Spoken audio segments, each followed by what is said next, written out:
ये कहानी है 6 अजनबियों की जो कि आंख खुलने पर खुद को एक हाईटेक क्यूब शेप के रूम में फंसा हुआ पाते हैं। इस रूम में स्मॉल एग्जिट बने हुए हैं जिनमें से किसी एक का रास्ता फिर से एक नए रूम तक ले आता है और गलत डोर ओपन करने पर ट्रैप में फंसकर उनकी जान भी जा सकती है। इस ग्रुप को बाहर निकलने के लिए मिलकर काम करना होगा क्योंकि इनके पास समय बहुत कम है। क्या ये जान बचाकर इस मेज से बाहर निकल पाएंगे? आइए जानते हैं हमारी आज की जापानीज फिल्म में। फिल्म के शुरू में हम देखते हैं कि क्यूब जैसे दिखने वाले एक हाईटेक रूम में एक आदमी की आंख खुलती है जिसने कैदियों जैसे कपड़े पहन रखे हैं। यह आदमी इस बारे में कुछ नहीं जानता कि वो यहाँ कैसे आया। रूम की हर दीवार पर एक लाइट डोर दिखाई देता है जो कुल मिलाकर 6 है। काफी जांच करने के बाद वो एक डोर को ओपन करता है और डोर की दूसरी ओर चला जाता है। वो ये देखकर हैरान हो जाता है कि वो फिर से एक नए रूम में है जो कि पहले वाले रूम जैसा ही दिखता है। फिर अचानक एक मेटल का बना हुआ पिलर दीवार में से निकलकर तेजी से आता हुआ उस आदमी में से गुजर जाता है जिससे तुरंत उसकी मौत हो जाती है। इस घटना को देखकर हमें यह आइडिया होता है कि हर रूम खतरों से भरपूर है और इन ट्रैप से भरी भूल भुलैयों से बाहर निकलना नामुमकिन है। अगले सीन में हम यूएची नामी एक आदमी को रूम में जागता हुआ देखते हैं। इस रूम में 2 और लोग भी हैं। एक का नाम शांजे और दूसरे का नाम बचाची बारू है। तीनों में कोई भी ये नहीं जानता कि वो कैसे आए। इतने में अचानक 6 डोर में से एक ओपन होता है जिसमें से एक आदमी बाहर निकलता है जिसका नाम एडे है जो कि घायल है और उसने शूज भी नहीं पहन रखे और न ही वो किसी से बात करता है। वो उनके पास से गुजरकर दीवार पर चढ़ने लगता है और सीलिंग में लगा डोर ओपन कर देता है। डोर ओपन करते ही एक आदमी की लाश नीचे गिरती है। ये वही आदमी था जिसे हमने पहले सीन में पिलर लगने से मरते हुए देखा था। लाश गिरने के साथ इसके शरीर से कटा हुआ क्यूब शेप जैसा टुकड़ा भी नीचे गिरता हुआ दिखाया जाता है। ये टुकड़ा तरबूज के कटे हुए टुकड़े जैसा लगता है। इसी समय एक और डोर ओपन हो जाता है। इस बार इसमें से एक लड़की बाहर आती है जिसके नाम काय है। शंजी ये सब देखकर बहुत डर जाता है और रैंडम डोर को ओपन करके उसमें जाने की कोशिश करता है। एडे उसके पीछे जाता है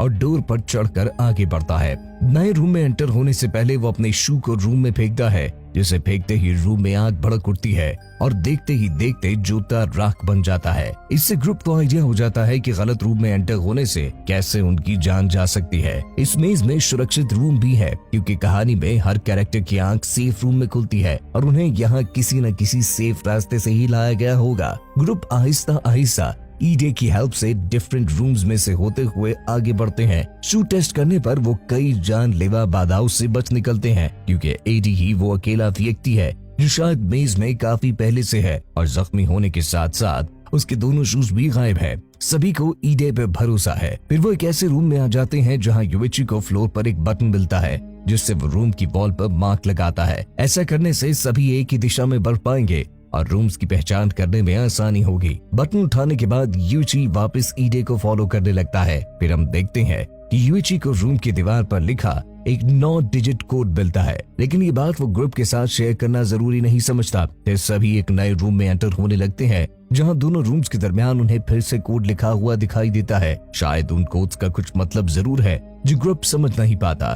फिर यूची एक और डोर ओपन करता है जहां वो दूसरे रूम में एक और व्यक्ति को खड़ा देखते हैं जिसका नाम मिस्टर वांडू है जो सबको देखकर काफी खुश दिखाई देता है। वांडू का मानना है कि हमारे यहाँ होने का कोई न कोई रीजन है और जिसने भी हमें यहाँ डाला है वो यकीनन हमें सजा देना चाहता है और हम उसके बंदी हैं। इसके बाद सभी लोग नए चैम्बर में एंटर हो जाते हैं। अचानक उनके रूम में अंधेरा छा जाता है और रूम की सीलिंग से स्टील के घूमते हुए ब्लेड्स उनकी तरफ नीचे आने लगते हैं। अपनी जान बचाने के लिए अब उनके पास सिर्फ एक ही रास्ता है कि वो फ्लोर पर लगे डोर में से नीचे चले जाए। सभी बाल बाल बचकर नए रूम में आ जाते हैं। तभी सब लोग ये जान पाते हैं कि सिर्फ शू फेंक कर ट्रैप्स का पता लगाना काफी नहीं होगा। यहाँ पहुंचकर ईडे यूएची से भिड़ने लगता है और उस पर चिल्लाता है कि तुम्हारी बुजदिली के कारण हम सब की जान जा सकती थी। अगले सीन में चिहारो यूइची से पूछता है कि क्या तुम्हें वो 9 डिजिट कोड याद है। यूइची चिहारो को नंबर्स बताता है जो उसे अच्छी तरह याद है। दोनों इस बात की खोज लगाते हैं कि प्राइम नंबर्स का रूम के डेथ ट्रैप या फिर सेफ के साथ कोई न कोई संबंध जरूर है कि अगर कोई से भी 3 डिजिट नंबर्स अगर प्राइम नंबर्स हैं तो साथ जुड़ा रूम डेथ ट्रैप होना चाहिए और अगर प्राइम नंबर्स नहीं है तो रूम शायद सेफ होगा। वांडू इस बात पर हैरान दिखाई देता है कि अब ये एक बच्चे की बात पर यकीन करने लगे हैं। इतने में यूएची अचानक नए रूम में कूदने का जोखिम उठा लेता है और वो लकीली बच जाता है। दोनों को नंबर्स वाला आइडिया सही निकलता है और इस तरह सब प्राइम नंबर्स की स्ट्रैटेजी यूज करके कई रूम से होते हुए आगे बढ़ते जाते हैं। फिर हम देखते हैं कि सभी ऐसे रूम में एंटर हो जाते हैं जहां रूम सभी प्राइम नंबर्स वाले रूम से अटैच्ड है और जिस रूम से वो यहाँ आए थे अब लॉक्ड है। फिर यूएची नए रूम की जांच करने लगता है। मिस्टर वांडो पहली बार गुस्से में आकर जोर से चिल्लाता है जिससे नए रूम का ट्रैप एक्टिवेट हो जाता है। एक ऐसा ट्रैप जिसमें अगर कोई भी कूदा तो उसके अनगिनत टुकड़े हो जाएंगे। इससे हम ये जान पाते हैं कि इन जानलेवा चैम्बर्स में कई प्रकार के सेंसर्स भी लगे हुए हैं और इस रूम में आवाज का सेंसर लगा है। सब ये जान पाते हैं कि इस ट्रैप से बच निकलने का सिर्फ एक ही रास्ता है कि बिना आवाज किए आगे बढ़ा जाए। लेकिन बाधा तो अब शुरू हुई है जहां उन सब के लिए सेफ रूम का आइडिया लगाना मुश्किल हो गया है। सभी खामोशी से आगे बढ़ते हैं। आखिर में श्यानजी का जूता फ्लोर पर गिरने से ट्रैप दोबारा एक्टिवेट हो जाता है। मिस्टर वांडो खुद को लेजर शार्प स्ट्रिंग से बाल बाल बचा लेता है। वांडो शिनजी से लड़ने लगता है और उसका गुस्सा जायज भी है। शिनजी अपने ऊपर किए हुए क्रिटिसिज्म को बर्दाश्त नहीं कर पाता। वो काफी इमोशनल और गुस्से में दिखाई देता है। ऐसे बर्ताव से वो ग्रिप पर बोझ बन सकता है। फिर हम देखते हैं कि चिहारो वॉल पर मैप जैसा कुछ बनाता है जिसके अनुसार हर सेल की दाएं बंच में 4.5 मीटर तक क्यूब है। चिहारो के हिसाब से बेस के अंदर 20,000 के लगभग रूम्स हो सकते हैं। बूढ़ा आदमी मिस्टर वांडो आगे बढ़ने को तैयार हो जाता है लेकिन वो कहता है कि शिनजी से दूर रहा जाए क्योंकि उसका एक भी कदम सब लोगों को मुसीबत में डाल सकता है। अचानक लाइट का रंग बदलकर लाल हो जाता है और रूम में गैस भरने लगती है। सभी वहां से निकलकर नए रूम की तरफ बढ़ते हैं। इतने में शिनजी नए डोर को ओपन करता है तो कुछ ऐसा देख लेता है जिसे देखकर उसकी सांसें उखड़ने लगती हैं। अगले सीन में सभी लोग उसमें खड़े नजर आते हैं और उनके दरमियान पहले सीन वाले व्यक्ति की डेड बॉडी पड़ी होती है जो सीलिंग से गिरा था। शिनजी ये समझ जाता है कि हम घूम घुमाकर वहीं दोबारा वापस आ गए हैं। तभी उन्हें पहले रूम का वाइब्रेट होना याद आने लगता है जिसके हिसाब से शायद ये मेज रूबिक्स क्यूब की तरह काम कर रहा है और डेड बॉडी वाला रूम अपनी जगह नहीं बदल रहा, सिर्फ आसपास के रूम अपनी जगह बदल रहे हैं। इसका मतलब ये हुआ कि कहीं न कहीं इस मेज का कंट्रोल मौजूद है। सभी बहुत ज्यादा फ्रस्ट्रेटेड दिखाई देते हैं और नंबर सिस्टम को छोड़कर एक डायरेक्शन में आगे बढ़ने का फैसला करते हैं। शिनजी उम्मीद हार कर पैनिक होने लगता है लेकिन ईडे उसे हिम्मत देते हुए आगे बढ़ने को कहता है। मिस्टर वांडो साथ देने से इनकार कर देता है। ईडे अकेला आगे बढ़ने लगता है। यूएची उसे कहता है कि हम घूम फिर कर वापस यहीं आ जाएंगे। लड़की भी इस बात से एग्री करती है। सभी ऊपर की क्लाइंब करने का फैसला करते हैं। यूएची और ईडे पहले चढ़कर अपनी जैकेट नीचे लटकाते हैं ताकि बाकी लोग ऊपर आ पाए। जैसे ही यूएची चिहारो का हाथ पकड़ने लगता है तो अचानक यादों में फ्रीज हो जाता है और अपने पास में हुई उस जैसी ही बुरी याद में खो जाता है। ईडे सहमी सहमे पर्चीबारू का हाथ पकड़कर उसे ऊपर खींच लेता है। सभी लोग नए रूम में एंटर हो जाते हैं। चिहारो ऊपर चढ़कर नए रूम के रास्ते को देखता है। वो सभी को बताता है कि इस रूम का नंबर प्राइम है जिसका मतलब है कि इस चैम्बर में खतरा है। अचानक चैम्बर शेक होने लगता है। लड़के का पाँव फिसल जाता है और वो उसी रूम में गिर जाता है। गिरते ही रूम में लेजर एक्टिवेट हो जाते हैं और बच्चे का निशाना लेने लगते हैं। सही समय पर यूएची बच्चे को लेजर शूट से बचा लेता है। लेजर दोबारा उन पर एम करता है। इस बार ईजे आखिरी सेकंड में दोनों की जान बचा लेता है। तीनों रूम से निकलने की कोशिश करते हैं। ईजे सबसे आखिर में रह जाता है। इससे पहले कि यूएची उसे बाहर निकाल पाता, लेजर ईडे पर एम कर देता है और इस तरह पहली बार ग्रुप में से एक मेंबर की मौत हो जाती है। अगले सीन में हम देखते हैं कि यूएची नंबर्स को कैलकुलेट करके ऑर्डिनेट्स निकाल देता है, यानी एक्स एक्सिस और वाई एक्सिस की नंबर्स की मदद से आगे डायरेक्शन का आइडिया लगा लेता है। यूएची अपने पीछे बने डोर को ओपन करके उसके नंबर्स चेक करता है और नंबर्स कैलकुलेट करके सबको बताता है कि हम इस मेज के एज से सिर्फ 3 रूम्स की दूरी पर है। सब रूम में एंटर हो जाते हैं सिवाय शिनजी के, क्योंकि वो हार मान चुका है। यूएची मिस्टर वांडो को लड़खड़ाते हुए देखते ही हाथ थाम लेता है। वो यूएची से कहता है, मुझे लगता है कि अपने कर्मों की सजा मिल रही है। ये सुनकर वो फिर से अपनी लाइफ के फ्लैशबैक में चला जाता है।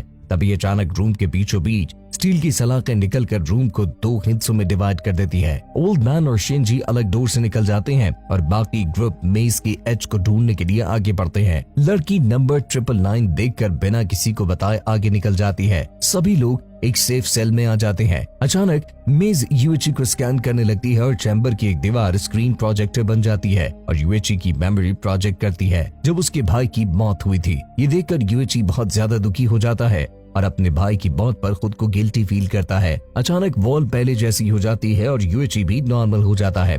उधर ओल्ड मैन और शिनजी नया डोर ओपन करते हैं और जूता फेंक कर चेक करते हैं कि कहीं अंदर कोई ट्रैप तो नहीं। शिनजी कहता है कि इस मेज से निकलना नामुमकिन है। ओल्ड मैन और शेंजी आपस में आर्ग्यू करने लगते हैं। अचानक रूम में से एक आवाज सुनाई देती है। ओल्ड मैन आसपास देखने की कोशिश करता है। शेंजी ओल्ड मैन को चैम्बर के डोर की तरफ धकेलता है, जिससे उसका सर डोर के दरमियान में आ जाता है और इस तरह मिस्टर वांडू मारा जाता है। उधर शिहारो यूची से अपने भाई को ना बचाने की वजह पूछता है और ये कहता है कि तुम एक बुज़दिल इंसान हो। शिहारो फ्लोर का डोर ओपन करके उसमें कूद जाता है। यूएची फौरन अपने बच्चे का हाथ पकड़कर उसे बचा लेता है। बच्चा यूएची के गले लगकर रोने लगता है। लड़की नए डोर को ओपन करती है, लेकिन इस बार दूसरी ओर कोई रूम नहीं, सिर्फ घुप अंधेरा है। सभी डोर में से बाहर देखकर हैरान हो जाते हैं, क्योंकि वो क्यूब के एज पर पहुंच चुके हैं। बाहर बहुत बड़ी ओपनिंग है और उन्हें बिल्डिंग का एक बहुत विशाल स्ट्रक्चर दिखाई देता है। हाइट चेक करने के लिए यूएची अपना जूता नीचे गिरा देता है, जो लगभग 3 सेकंड के बाद गिरता है, जिसके अनुसार वो ग्राउंड से 50 मीटर की ऊंचाई पर है। तभी शिहारो दूर से कुछ देखता है और इशारा करता है। वो एक विशाल रूम देखते हैं जो दीवार में एक ओपन होल के पास से गुजर रहा है और शायद वही बाहर जाने का रास्ता है। बच्चा वहां तक जाने के लिए कोऑर्डिनेट्स के बारे में पूछता है। यूएची बताता है कि उसे जरूर 27th वाई एक्सिस पर देखा था, जैसे सीक्वेंस में नंबर 999 होना चाहिए।